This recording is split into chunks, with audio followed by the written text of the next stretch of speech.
Hello students, current electricity के आज के लेक्चर में हम लोग का टॉपिक है सेल। मतलब हम यहाँ पर आज के टॉपिक में सेल के बारे में स्टडी करेंगे। और फर्स्ट ऑफ ऑल हम लोग को ये समझना चाहिए कि सेल होता क्या है।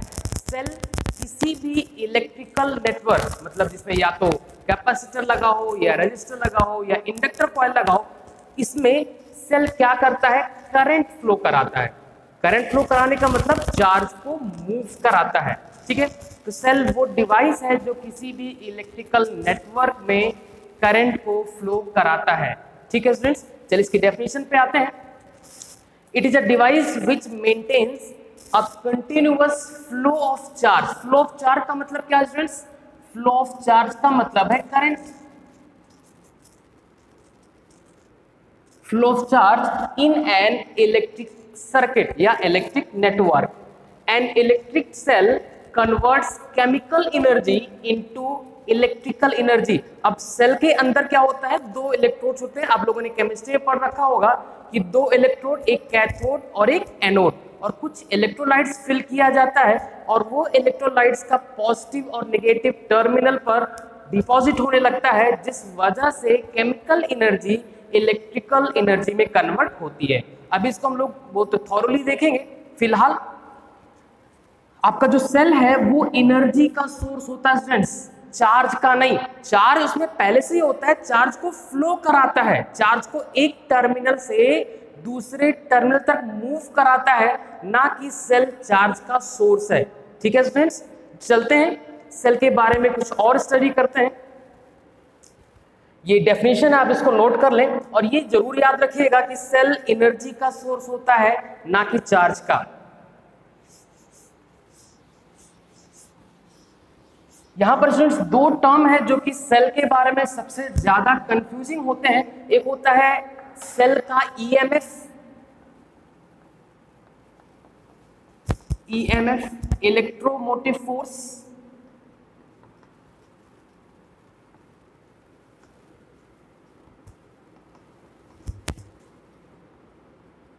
और दूसरा होता है टर्मिनल पोटेंशियल या terminal potential difference. Potential difference, ठीक है। तो चलते हैं एक एक करके, हम लोग पहले ईएमएफ को सीखते हैं, उसके बाद हम लोग टर्मिनल पोटेंशियल डिफरेंस को सीखेंगे। ठीक है, ईएमएफ, इसके लिए मैं सेल के अंदर इलेक्ट्रोलाइट्स और यहां पर दोनों इलेक्ट्रोड्स को दिखा रहा हूं। मान लेते हैं कि हम एक टाइप की सेल डिजाइन कर रहे हैं। इसका जो कैथोड है वो मैग्नीज डाइऑक्साइड का है, MnO2, और इसका जो एनोड है वो जिंक है, जिंक का बना हुआ है। ठीक है, यहाँ पर दो प्लेट्स होती हैं, एक एनोड का काम करता है और एक कैथोड का काम करता है। यहाँ पर हमने पहली जो इलेक्ट्रोड लिया है वो है MnO2, मतलब मैग्नीज डाइऑक्साइड का बना हुआ है, और दूसरा जो इलेक्ट्रोड है वो जिंक का बना हुआ है। और यहाँ पर मैंने इलेक्ट्रोलाइट के रूप में NH4Cl लिया हुआ है, NH4Cl, यहाँ पर NH4Cl। ठीक है, अब ये इलेक्ट्रोलाइट डिकम्पोज होता है। यहाँ पर ये इलेक्ट्रोलाइट NH4Cl NH4 प्लस और Cl माइनस में ब्रेक होता है। ठीक है स्टूडेंट्स, ये NH4 प्लस इस MnO2 पर डिपॉजिट होता चला जाता है यहां पर, और Cl माइनस कहां पर डिपॉजिट होगा, जिंक पर, क्योंकि एनोड है ये। ठीक है, और ये NH4Cl तब तक और ये Cl माइनस तब तक यहाँ पर डिपॉजिट होता रहेगा जब तक कि यहाँ का पोटेंशियल, क्योंकि आप ये देख रहे हैं कि यहाँ पर पॉजिटिव चार्ज डिपॉजिट हो रहा है इस प्लेट पर, और इस प्लेट पर नेगेटिव चार्ज डिपॉजिट हो रहा है। ये तब तक यहाँ पर डिपॉजिट होता रहेगा जब तक कि यहाँ का पोटेंशियल इतना ज्यादा ना हो जाए कि अब NH4 प्लस को आने से रोक दे। मतलब यहाँ का पोटेंशियल पहले कम था, तो NH4 प्लस यहाँ पर केमिकल रिएक्शन की वजह से पहुंचता चला जा रहा था, लेकिन धीरे धीरे यहाँ का पोटेंशियल बढ़ता चला जाएगा, पॉजिटिव पोटेंशियल इंक्रीज होता चला जाएगा और यहाँ का निगेटिव पोटेंशियल इंक्रीज होता चला जाएगा और एक स्टेज ऐसी आएगी कि यहाँ का जो पॉजिटिव पोटेंशियल है वो इतना ज्यादा हो जाएगा कि NH4 प्लस को अब और डिपॉजिट नहीं होने देगा। क्यों? क्योंकि दोनों में रिपल्सन लगेगा। ठीक है, पहले इसलिए डिपॉजिट हो रहा था क्योंकि यहाँ पर केमिकल रिएक्शन हो रही थी, लेकिन अभी यहाँ का पोटेंशियल मतलब कि ये जो कैथोड है यहाँ का पोटेंशियल इतना ज्यादा हो चुका है पॉजिटिव चार्ज के डिपॉजिट होने की वजह से कि NH4 प्लस अब और आगे नहीं जा सकता। ठीक है, और यहाँ पर नेगेटिव चार्ज बहुत ज्यादा डिपॉजिट हो गया है जिसकी वजह से Cl माइनस अब और यहाँ पर डिपॉजिट नहीं हो सकता। ठीक है, ये सेल का कंस्ट्रक्शन है स्टूडेंट्स। ठीक है, इस समय जिस टाइम अब NH4Cl का NH4 प्लस और Cl माइनस डिपॉजिट नहीं हो रहा होगा, अब NH4Cl ब्रेक भी नहीं हो रहा होगा, मतलब NH4Cl यहाँ पर अब डिपॉजिट नहीं होगा, यहाँ पर ब्रेक भी नहीं होगा। ठीक है, अब जरा गौर करिएगा स्टूडेंट्स, इस टाइम यहाँ का जो पोटेंशियल है इस कैथोड का और इस एनोड का, इन दोनों के बीच का जो पोटेंशियल डिफरेंस होगा, इन दोनों प्लेट्स के बीच का जो पोटेंशियल डिफरेंस होगा उसको हम लोग EMF नाम देते हैं। इसका नाम है EMF। ठीक है, जिस टाइम सेल से करंट नहीं फ्लो कर रही होती है, या यूं कहिए कि अब यहाँ पर डिपोजिशन अब नहीं हो रहा है, उस टाइम पर दोनों इलेक्ट्रोड्स के बीच का जो पोटेंशियल डिफरेंस होता है उसको बोलते हैं EMF। ठीक है स्टूडेंट्स, इलेक्ट्रोमोटिव फोर्स। ठीक है, तो आप किसी भी सेल का EMF कब चेक करते हैं? जिस टाइम सेल से करंट फ्लो ना हो रही हो। ठीक है, जिस टाइम सेल से करंट फ्लो नहीं हो रही होती है उस टाइम दोनों इलेक्ट्रोड्स के बीच का जो पोटेंशियल डिफरेंस होता है उसको पोटेंशियल डिफरेंस नाम ना देके क्या नाम दिया गया है? EMF नाम दिया गया है। ठीक है स्टूडेंट्स, अब चलते हैं, जिस टाइम सेल वर्किंग कंडीशन में है, ये नॉन वर्किंग कंडीशन में दोनों प्लेट्स के बीच का पोटेंशियल डिफरेंस EMF के बराबर हो गया। अब इसी सेल के इलेक्ट्रोड्स पर हम लोग लोड को कनेक्ट कर देते हैं, मतलब एक रजिस्टर, एक एक्सटर्नल रजिस्टर कनेक्ट कर देते हैं। ये है आपका कैथोड MnO2, मैं यहाँ पे लिख नहीं रहा हूं फिलहाल, और ये है आपका एनोड जिंक। ठीक है, यहाँ पर नेगेटिव चार्ज डिपॉजिट हो गया है। अब क्या होगा स्टूडेंट्स कि अगर मैं यहाँ पर एक बल्ब लगा दूं या फिर एक लोड रेजिस्टर लगा दूं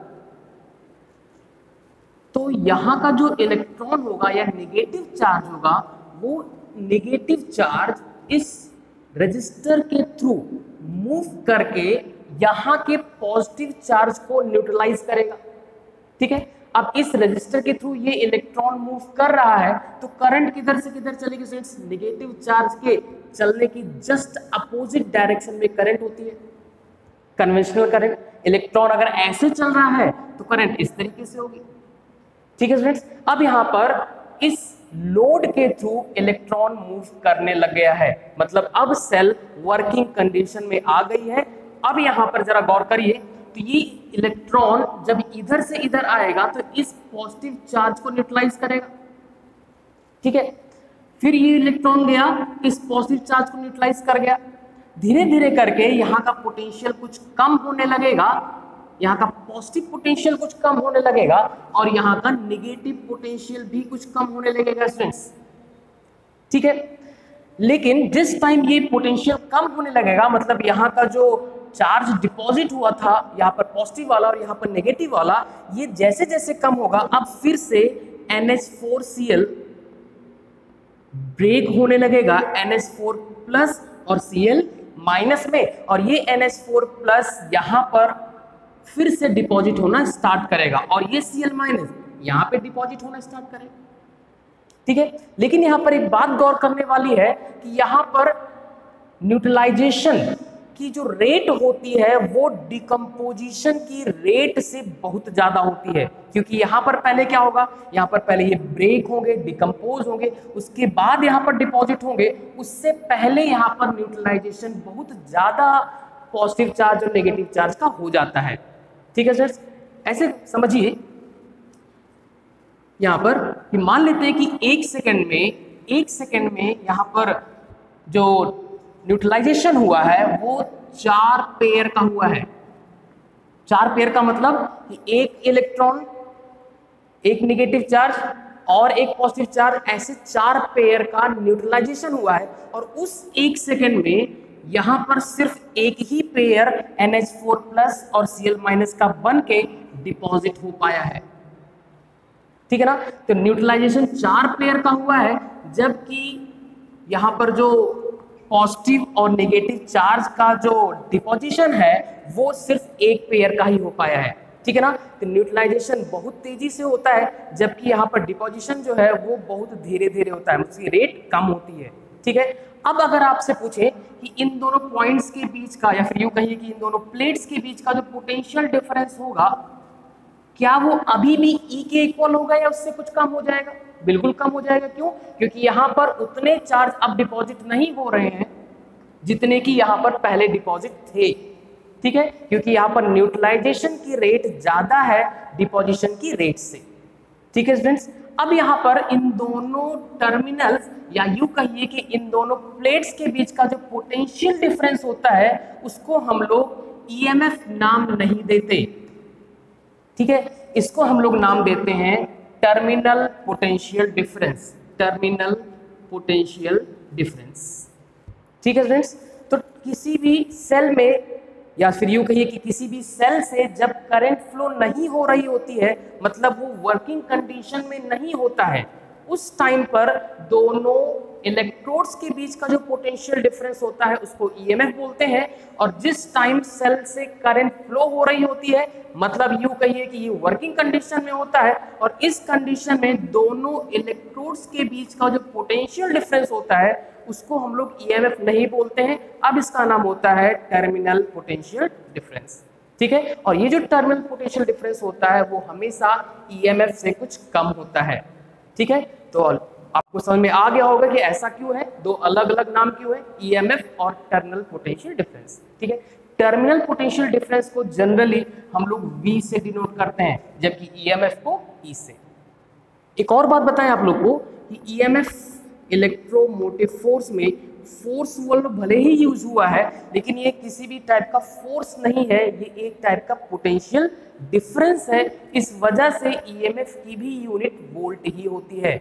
ठीक है स्टूडेंट्स। ये EMF कुछ और नहीं है, ये उस टाइम का पोटेंशियल डिफरेंस है जिस टाइम पे सेल वर्किंग कंडीशन में नहीं है। ठीक है। अब इसको हम लोग, ये जो हम लोगों ने थोड़ा सा केमिस्ट्री सीखा है यहाँ पर, इसको हम लोग इलेक्ट्रिकल नेटवर्क में कन्वर्ट करते हैं। ठीक है। इसको मैं रिमूव कर रहा हूं स्टूडेंट्स।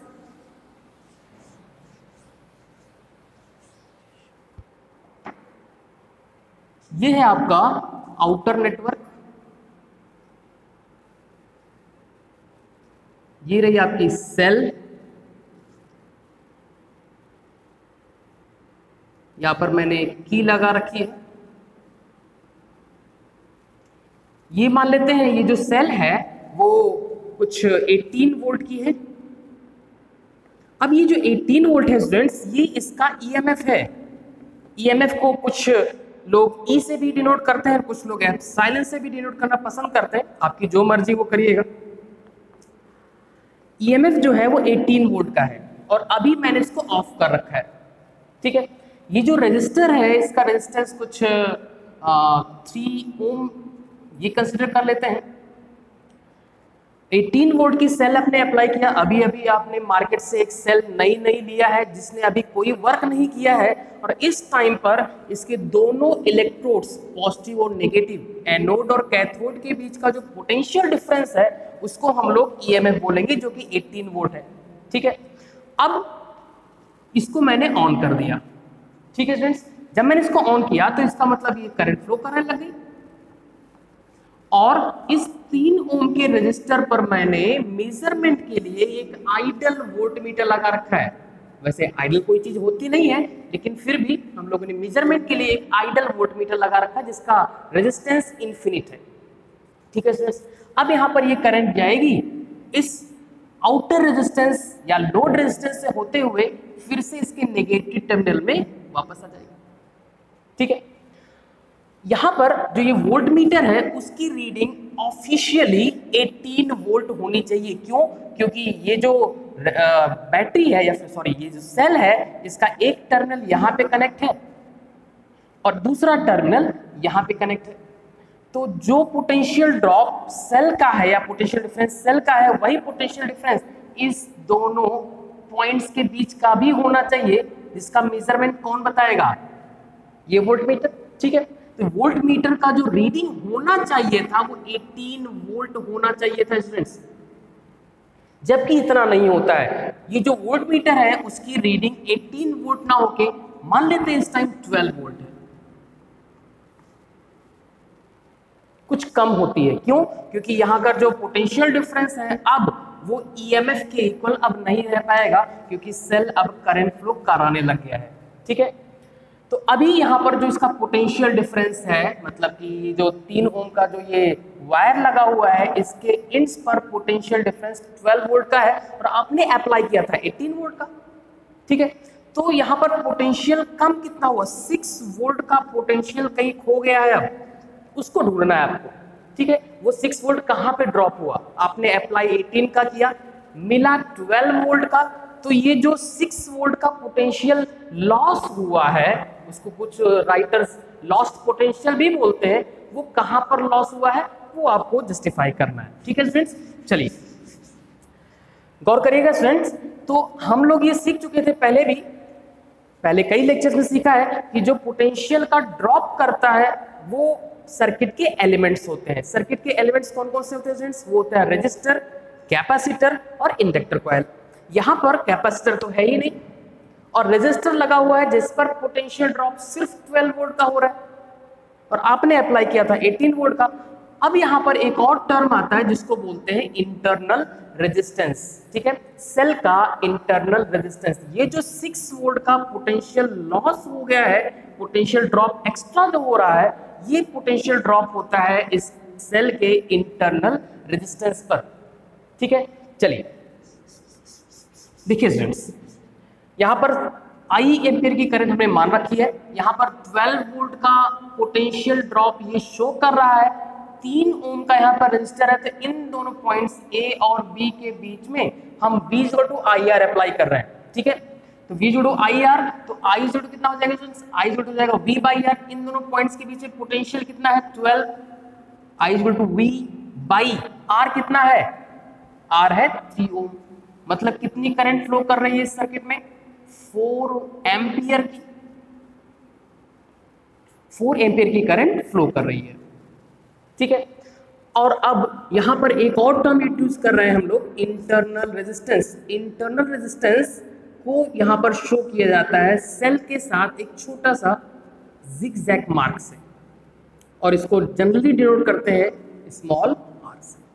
ठीक है, सेल का इंटरनल रेजिस्टेंस क्या होता है? सेल के अंदर जो इलेक्ट्रोलाइट्स हैं वो और ये जो इलेक्ट्रोड्स हैं इनकी वजह से सेल के अंदर इस इलेक्ट्रॉन को चलने में जो रुकावट आती है उसको बोलते हैं सेल का इंटरनल रेजिस्टेंस। ठीक है, एक्सटर्नल रेजिस्टेंस जिसको हम लोग इस तरीके से रिप्रेजेंट करते थे, और यहाँ पर करंट इस तरीके से चलती थी, इलेक्ट्रॉन इस तरीके से चलता था, और जब ये इलेक्ट्रॉन इधर से इधर ट्रेवल करता था तो ये जो वायर है जिसका रेजिस्टेंस R है वो इलेक्ट्रॉन को चलने नहीं देता था आराम से।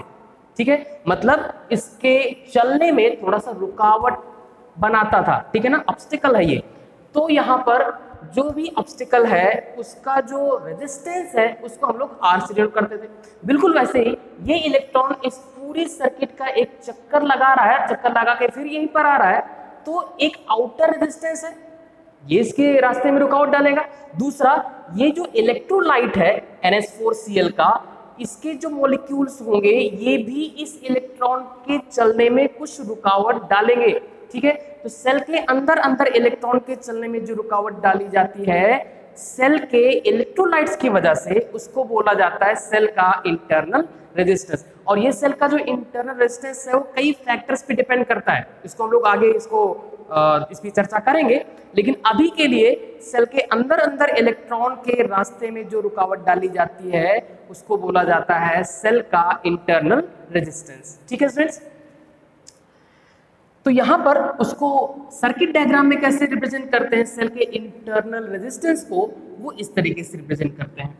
ठीक है, अब यहां पर कितना पोटेंशियल ड्रॉप हुआ होगा, आपने अप्लाई 18 का किया था, यहां पर कितना मिला था 12 वोल्ट का, जो 12 वोल्ट यहां पर है वही 12 वोल्ट यहां पर भी होगा। तो इन दोनों टर्मिनल्स या इन दोनों टर्मिनल्स या इन दोनों टर्मिनल्स के बीच में पोटेंशियल ड्रॉप कितने का, 12 का। बचा 6 वोल्ट का पोटेंशियल ड्रॉप हो ना हो इसके इंटरनल रेजिस्टेंस पर हुआ होगा। ठीक है, तो यहां पर पोटेंशियल ड्रॉप है 6 वोल्ट का।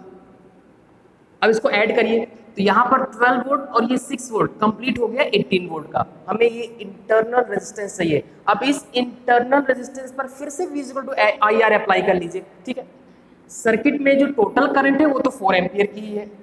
V = IR हम अप्लाई कर रहे हैं सेल के इंटरनल रेजिस्टेंस पर। यहां पर पोटेंशियल ड्रॉप कितना हुआ है 6 वोल्ट का।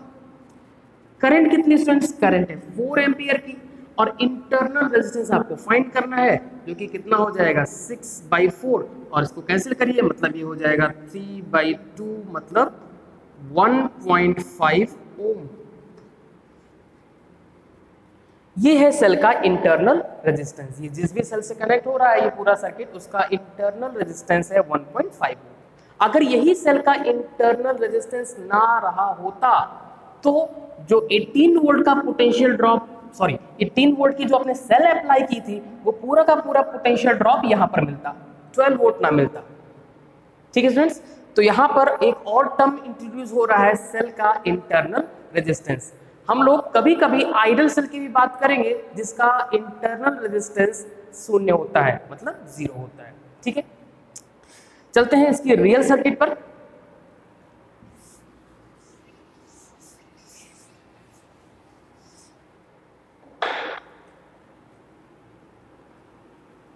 ये है आउटर लोड रेजिस्टेंस R,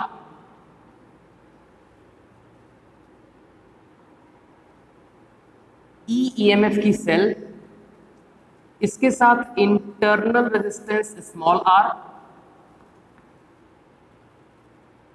की, और ये कनेक्शन हो गया। ठीक है स्टूडेंट्स, यहां पर हम लोग सर्किटल लॉ यूज कर रहे हैं, किरचॉफ सर्किटल लॉ। मान लेते हैं कि इसने करंट फ्लो कराई है I की, और इस टाइप से यहां पर ये जो करंट है यहां पर आ जाएगी। इस सर्किट में आप किरचॉफ्स वोल्टेज लॉ अप्लाई करिए तो इन दोनों पॉइंट्स के बीच में पोटेंशियल ड्रॉप कितना हो जाएगा, आप लोगों ने सीखा है I × R का, लेकिन करंट की डायरेक्शन में चल रहे हैं तो -IR। ठीक है, इसमें जो करंट है वो I है, यहाँ का रेजिस्टर जो है वो उसका रेजिस्टेंस कैपिटल R है, तो यहाँ का जो पोटेंशियल होगा या पोटेंशियल डिफरेंस होगा वो कितना हो जाएगा, वो हो जाएगा IR के बराबर। ठीक है, -IR। फिर इधर से इधर है, यहाँ पर कोई एजेंट ही नहीं है जो कि पोटेंशियल का ड्रॉप कर सके। फिर आप इधर से इधर आ रहा है, अभी कौन मिला आपको, इंटरनल रेजिस्टेंस मिला है। इंटरनल रेजिस्टेंस में जाने वाली करंट है I, और आप करंट की ही डायरेक्शन में चल रहे हैं तो -I स्मॉल r।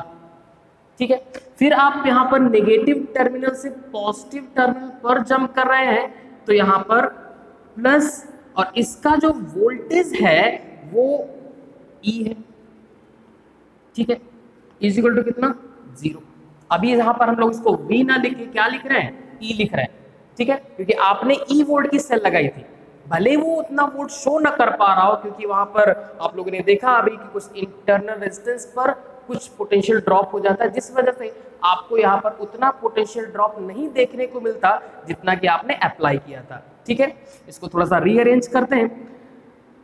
ये जो IR है इसी को आप लोग V बोलते हैं, इसको उधर ट्रांसफर करें, ये हो जाएगा I कैपिटल R, और ये हो जाएगा E - I स्मॉल r, और यही IR है टर्मिनल पोटेंशियल डिफरेंस, जो कि आपको देखने को मिलता है जब आप यहाँ पर कोई भी डिवाइस लगाते हैं जो कि पोटेंशियल को मेजर करता है। ठीक है, जैसे कि पोटेंशियोमीटर हो गया, जैसे कि यहाँ पर वोल्ट मीटर हो गया। ये डिवाइस आपका क्या मेजर करता है, वो डिवाइस मेजर करता है V को, ना कि E को।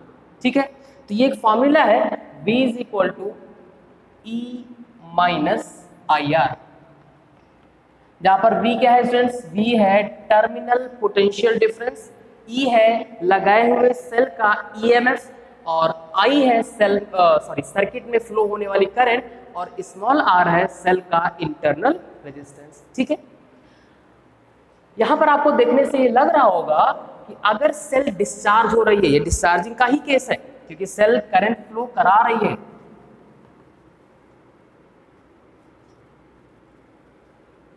डिस्चार्जिंग के केस में V सेल का जो टर्मिनल पोटेंशियल डिफरेंस है वो हमेशा E से कुछ कम होगा। क्यों? क्योंकि E में से कुछ सब्ट्रैक्ट हो रहा है।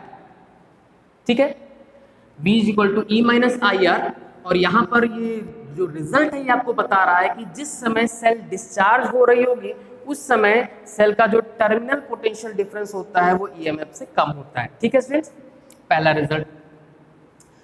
दूसरा, आपको यहाँ पर दिख रहा होगा कि अगर हम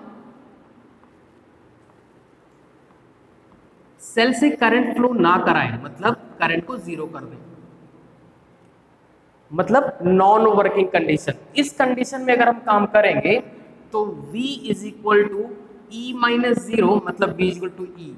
इस समय जो टर्मिनल वोल्टेज होगा या टर्मिनल पोटेंशियल डिफरेंस होगा वही किसके बराबर होगा, E के। ये तो आप लोगों ने पहले देखा था कि जिस समय नॉन वर्किंग कंडीशन में सेल होती है उस समय इलेक्ट्रोड्स के बीच का जो पोटेंशियल डिफरेंस होता है वो किसके इक्वल होता है, EMF के इक्वल होता है। ठीक है, इसका दूसरा केस कि अगर हम एक ऐसी सेल लें, ये जो केस है वो सिर्फ और सिर्फ आइडियल सेल के लिए होता है। फॉर आइडियल सेल का जो इंटरनल रेजिस्टेंस होता है वो जीरो होता है स्टूडेंट्स। ठीक है, अगर हम एक ऐसी सेल लें जिसका इंटरनल रेजिस्टेंस जीरो होता है, फिलहाल ऐसी सेल मौजूद नहीं है, अगर इसका इंटरनल रेजिस्टेंस जीरो हो गया तो ये पूरा टर्म फिर से जीरो हो जाएगा। और इस केस में भी अगर करंट फ्लो भी कर रही है तब भी जो पोटेंशियल डिफरेंस होगा, टर्मिनल पोटेंशियल डिफरेंस, वो EMF के इक्वल होगा। ठीक है, तो जिस समय सेल से करंट फ्लो नहीं हो रही होती उस समय टर्मिनल पोटेंशियल डिफरेंस EMF के बराबर होता है, या फिर सेल से करंट फ्लो हो रही हो लेकिन हम एक ऐसे सेल की बात करें जिसका इंटरनल रेजिस्टेंस जीरो हो तब भी टर्मिनल पोटेंशियल डिफरेंस E के इक्वल होता है। ठीक है, तो ये बात है सेल के डिस्चार्जिंग की। अब चार्जिंग की बात कर लेते हैं स्टूडेंट्स।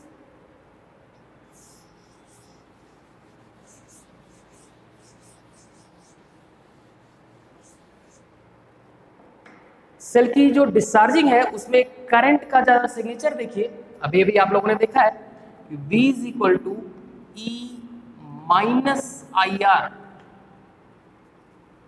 और यहां पर करंट जो है वो पॉजिटिव है। ये जो माइनस आपको दिख रहा है ये माइनस फार्मूले का माइनस है, ना कि इस करंट का। तो यहां पर करंट पॉजिटिव है और डिस्चार्जिंग में करंट को पॉजिटिव लिया जाता है, ये कन्वेंशन है। ठीक है, लेकिन अगर चार्जिंग हो रही हो, चार्जिंग कैसे, जरा गौर करिएगा स्टूडेंट्स। यहां पर हम लोग अब यहाँ पे डिस्कनेक्ट कर देते हैं, सेल डिस्चार्ज हो चुकी है, अब उसको चार्ज करना है। EMF की सेल है, इंटरनल रेजिस्टेंस स्मॉल r, ये याद रखिएगा फ्रेंड्स, ये टोटल सेल होता है। इंटरनल रेजिस्टेंस के साथ EMF को सेल बोलते हैं। ये पूरा जो सेटअप है वो सेल है, और आप इसको लोड रेजिस्टेंस से हटाकर इन दोनों टर्मिनल्स को मेन स्विच से कनेक्ट कर रहे हैं। यहां से सप्लाई आएगी, अभी तक ये सप्लाई दे रहा था, अब सप्लाई आएगी, और ये सप्लाई आ रही है उसकी जो करंट है उसको हमेशा माइनस से लिखते हैं, मतलब डिस्चार्जिंग में करंट को नेगेटिव साइन से लिया जाता है। ठीक है, ये चार्जिंग में, डिस्चार्जिंग में करंट को पॉजिटिव सिग्नेचर से और चार्जिंग में करंट को नेगेटिव सिग्नेचर से लिया जाता है, क्योंकि इस समय करंट सेल के पास जा रही होगी, ना कि सेल करंट दे रहा होगा। ठीक है, अब यहां पर जरा गौर करें स्टूडेंट्स, तो V equal to E minus I R फिर से अप्लाई करें तो जो करंट है उसकी जगह पे माइनस आई लिखना पड़ेगा आपको, आई स्मॉल आर, और ये माइनस और माइनस प्लस हो जाएगा, तो E प्लस आई आर। इस समय इन दोनों इलेक्ट्रोड्स या फिर इन दोनों टर्मिनल्स के बीच का जो पोटेंशियल डिफरेंस है वो ई से भी बढ़ जाता है। कितना बढ़ जाता है? आई इंटू आर के बराबर का यहाँ पर इंक्रीमेंट हो जाता है, और इस स्पेशल केस में वी बड़ा होता है ई से। ठीक है, जिस समय डिस्चार्जिंग हो रही होगी उस समय वी हमेशा ई से छोटा होगा, और जिस समय चार्जिंग हो रही होगी सेल की उस समय टर्मिनल पोटेंशियल डिफरेंस वो ई से बड़ा होता है। ठीक है, और ये सिग्निफाई करता है कि आप यहाँ पर एक ऐसे सोर्स से ही इसको चार्ज कर सकते हैं जिसका पोटेंशियल जो है वो सेल के पोटेंशियल से या फिर सेल के ईएमएफ से ज़्यादा हो। जैसे मैं आपसे बात करूं कि अगर हमें 18 वोल्ट की सेल को चार्ज करना है तो हमें 18 वोल्ट से ज़्यादा का चार्जर, 18 वोल्ट से ज़्यादा ईएमएफ का चार्जर यहाँ पर यूज़ करना पड़ेगा। ठीक है फ्रेंड्स, 18 वोल्ट से कम का चार्जर यहाँ पर इसको चार्ज नहीं कर पाएगा। ठीक है, तो ये कुछ बातें हैं सेल की। यहाँ पर हम लोगों ने सिर्फ दो टर्म्स को समझा है, एक है सेल का ईएमएफ और दूसरा है सेल का टर्मिनल पोटेंशियल डिफरेंस। और एक और बात को सीखा है जिसको बोलते हैं इंटरनल रेजिस्टेंस, लेकिन इस पे अभी और हैंडी होना बाकी है। चलते हैं इंटरनल रेजिस्टेंस। सेल का इंटरनल रेजिस्टेंस। इंटरनल रेजिस्टेंस मतलब इस सेल का जो इलेक्ट्रोलाइट है वो आयंस के रास्ते में कुछ रुकावट डालता है और उसको बोलते हैं इंटरनल रेजिस्टेंस। देखिए फ्रेंड्स इसकी definition, the resistance offered by electrolyte in flow of charge is called internal resistance. जैसे यहाँ पर देखिए ये आपको एक सेल का पिक्चर दिखाया जा रहा है और यहाँ से ये जो आयन नेगेटिव आयन वैल्यू में के इलेक्ट्रॉन वो इस रेजिस्टेंस से होते हुए यहाँ के इस पॉजिटिव आयन को क्या करने जा रहा है, ये इसको न्यूट्रलाइज करेगा, और जैसे जैसे न्यूट्रलाइज करेगा तो यहाँ पर फिर से ये जो इलेक्ट्रोलाइट होगा वो ब्रेक होगा। जैसे लास्ट जो हम लोगों ने एग्जाम्पल लिया था NH4+ और Cl- का था। अब NH4+ इस इलेक्ट्रोलाइट से होते हुए यहाँ पर जाएगा तो इलेक्ट्रोलाइट्स के आयन से वो और कोलाइड करेगा, उसके मॉलिक्यूल से कोलाइड करेगा, और इस आयन को यहाँ पर डिपॉजिट होने में थोड़ी सी प्रॉब्लम होगी। वो जो प्रॉब्लम होगी, वो जो इसको कंपटीशन झेलना पड़ रहा है वो इस इलेक्ट्रोलाइट की वजह से है, और उसको बोलते हैं सेल का इंटरनल रेजिस्टेंस। ये काफी फैक्टर्स पे डिपेंड करता है, ये किस किस फैक्टर पे डिपेंड करता है इसको देख लेते हैं। यहाँ पर देखिए ये जो प्लेट है इसका इमर्स्ड एरिया, इसका जो इमर्स्ड एरिया है, हमें प्लेट के एरिया से यहाँ पर मतलब नहीं होता, हमें इससे मतलब होता है कि प्लेट का कितना पार्ट इस इलेक्ट्रोलाइट में इमर्स्ड है। तो इसका जो इमर्स्ड पार्ट है वो इतना है, सिर्फ ये। ठीक है, इन प्लेट्स के बीच की डिस्टेंस दी है और इसका इस इलेक्ट्रोलाइट का कुछ कंसंट्रेशन होगा वो बैटरी को या फिर सेल को डिजाइन करके डिसाइड किया जाता है। सेल का जो इंटरनल रेजिस्टेंस है वो डिपेंड करता है, डायरेक्टली डिपेंड करता है दोनों प्लेट के बीच की डिस्टेंस पर। मतलब प्लेट के बीच की डिस्टेंस ज़्यादा हो जाएगी तो सेल का इंटरनल रेजिस्टेंस ज़्यादा हो जाएगा, और होना भी चाहिए क्योंकि ज़्यादा डिस्टेंस हो जाएगी तो आयंस को डिपोजिशन के लिए ज़्यादा डिस्टेंस ट्रेवल करना पड़ेगा इस इलेक्ट्रोलाइट, और फिर वहाँ पर ज़्यादा कोलिजन होगा और ज़्यादा अपोजिशन। जो सेल का इंटरनल रेजिस्टेंस है वो कंसंट्रेशन ऑफ इलेक्ट्रोलाइट्स पर भी डिपेंड करता है। मतलब ज़्यादा कंसंट्रेट इलेक्ट्रोलाइट्स यूज करेंगे तो उसका जो इंटरनल रेजिस्टेंस होगा वो ज़्यादा हो जाएगा, और होना भी चाहिए क्योंकि ज़्यादा कंसंट्रेट लेंगे तो वहाँ के जो मॉलिक्यूल्स होंगे वो कम वॉल्यूम में ही बहुत ज़्यादा होंगे, जिस वजह से वहाँ पर कोलिजन काफ़ी ज़्यादा हो सकते हैं। और थर्ड है कि जो इंटरनल रेजिस्टेंस है वो इमर्स्ड एरिया के रेसिप्रोकल होता है। मतलब कि ज़्यादा फिल करोगे तो इंटरनल रेजिस्टेंस कम हो जाएगा। ठीक है स्टूडेंट्स, अब यहाँ पर हम लोग एक और फॉर्मूला डिजाइन कर लें। अभी अभी हम लोगों ने सीखा था इस सर्किट में ये आउटर या लोड रेजिस्टेंस यहाँ पर है EMF की एक cell, internal resistance connection E और ठीक, इसका इंटरनल रेजिस्टेंस स्मॉल r।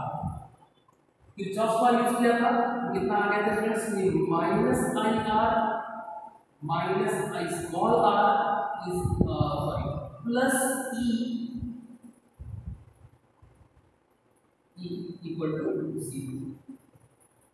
ठीक है, ये आई आर ये पोटेंशियल ड्रॉप है इस रेजिस्टर्स के एंड पर। रेजिस्टर के एंड पर कितने का पोटेंशियल ड्रॉप होगा, आई आर का, जिसको आप लोग वी बोलते हैं। ठीक है, यहाँ पे थोड़ा सा ध्यान से देखें तो यहाँ पे आप इस आई आर और इस आई स्मॉल को उस साइड ट्रांसफर कर लीजिए। यहाँ पे कितना हो जाएगा, E is equal to I capital R plus I small R, और ये जो आई है उसको कॉमन कर लिए, यहाँ पर capital R plus small R, वो E इक्वल हो गया। तो सेल से कितनी करंट फ्लो होती है उसका formula EMF upon total resistance. ठीक है friends, total EMF upon total resistance, ये आउटर रेजिस्टेंस मतलब लोड रेजिस्टेंस और ये है इंटरनल रेजिस्टेंस। ठीक है, तो आई होप आपको समझ में आया होगा। मिलते हैं नेक्स्ट लेक्चर में, थैंक यू।